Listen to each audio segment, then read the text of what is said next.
Let's talk about finding inspiration in the mundane.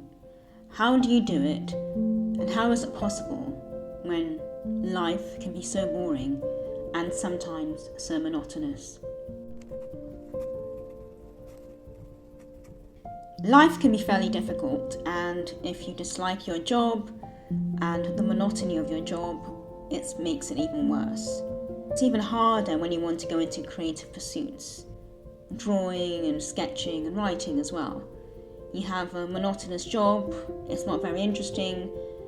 You have the commute into work, which can be fairly boring, cramped, and if something happens on the commute to work, it can be very devastating.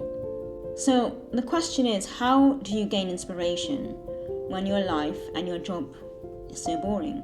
Now, I'll be the first to admit that some of my previous characters in my books have been inspired by people I've met out and about and I've seen.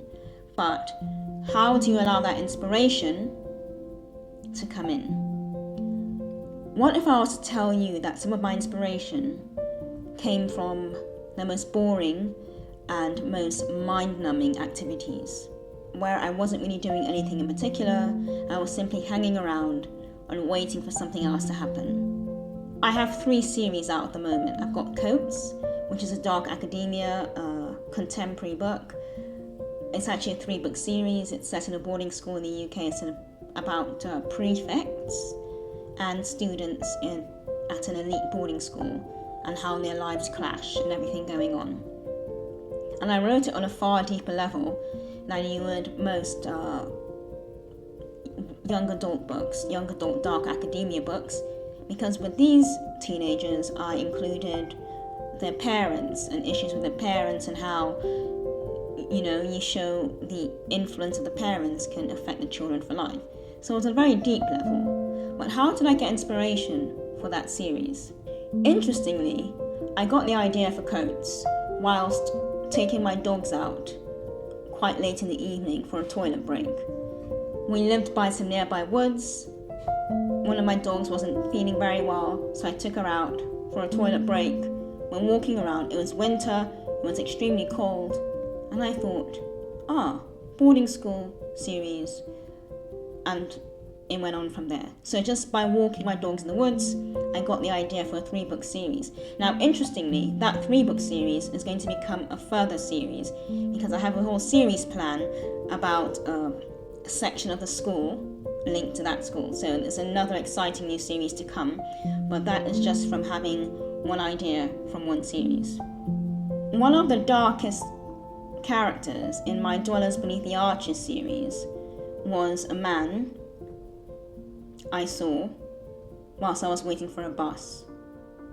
He was walking past and he had on a tweed jacket and leather shoes, and he had the strangest expression on his face, and I remember thinking, what an interesting man, and I put it in my memory bank.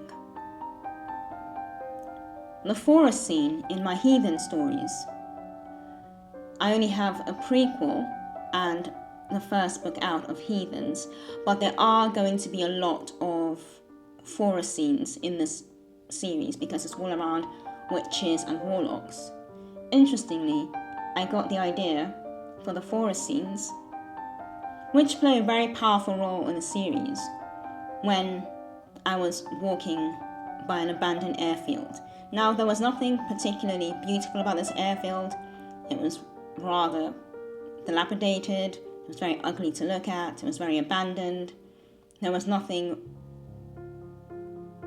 aesthetic about it. But somehow I got the inspiration for the forest scenes in the books. And the forest scenes in the books are going to be quite crucial throughout the entire series. The Heathens prequel, I got inspiration for the Heathens prequel whilst I was waiting at an airport lounge for friends to arrive. I was about to catch a flight with friends. I was waiting around. My mind wandered because I was not doing anything particularly serious or heavy. And next thing, I'd drafted the prequel to the book, which I particularly love. Please do have a look at it. I also have a book in my drafts at the moment. This series is called Abike, and it's based on a Nigerian woman living in the south of the US. And the inspiration for her came whilst I was on a flight descending into Lagos airport.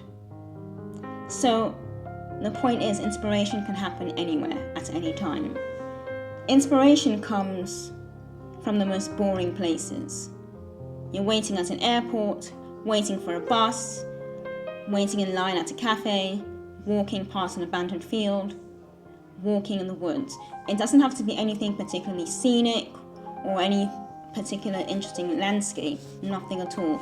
A lot of the inspiration I've gotten has been in the most mundane and most boring and most uninspirational of places. So, how do you let the inspiration come to you when you're living a very chaotic, busy life? You're bored out of your mind at work, you don't have much inspiration at home. Perhaps you're coming in from work so tired, so exhausted, and then you're expected to have inspiration? How does it work? How does it happen? My advice to you is to let inspiration happen anywhere. It doesn't have to happen at home. What you can do is get inspiration anywhere, on the commute, on the bus, as you're walking, as you're crossing the street, watching the traffic, whilst you're doing your laundry or folding your clothing or ironing. It doesn't have to be a profound moment where, it suddenly comes to you and you have the most amazing plot for a book, or you know how to deal with a character. Not at all. It can come at any time, any place, anywhere.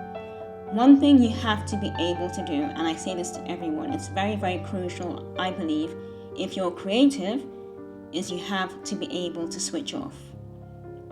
You have to be able to let your mind wander freely. When inspiration has come to me, and I'm going to be very honest, I have never had any gadgets or distractions on me. My mind has just been completely blank. Without making myself sound stupid, my mind has been pretty blank. You have to be able to walk around and just wander and notice things and notice people and just be in the moment. And that's, I think, the phrase, be present in the moment. Because by being present in the moment, you're taking everything in around you, you're absorbing everything going on around you, and without realizing it, you're getting affected by all the events happening around you. Now, it could be slightly negative inspiration, it could be positive, it could be for a really dark character. In one of my previous videos, I spoke about how working in a children's home gave me some of the best inspiration for one of the characters in my Daughters Beneath the Arches series, and that is a character that still chills me till today. So the inspiration can be positive or negative, but it's still inspiration, and you can make good, amazing villains out of the inspiration, or amazing heroes out of the inspiration. It's up to you. So you have to be able to wander freely, walk around, let your mind wander, and just be present in the moment. For example, walking in the woods with music on and just being in the moment, it will give you some amazing inspiration. Or just without any music, just walking around and just absorbing everything around you, the trees, the rustling of the leaves, if it's autumn, in the colder climates, the crunching of leaves underfoot. You will get inspiration for characters you could not even think you could write in your wildest dreams. So inspiration always comes when you're waiting around and there's nothing to take your attention or nothing fighting for your attention. I do hope this video has been of some help to people, because I know as human beings, the world can be quite chaotic, quite busy, and I know people do find it hard to find inspiration. And I think when people overthink the inspiration and overthink getting inspiration, they end up writing the most mundane characters, the most boring characters with just no interesting character arc whatsoever. So be silent in the moment, be present, be still, and just let your mind wander, and let me know how it goes for you. I hope this helps. Bye.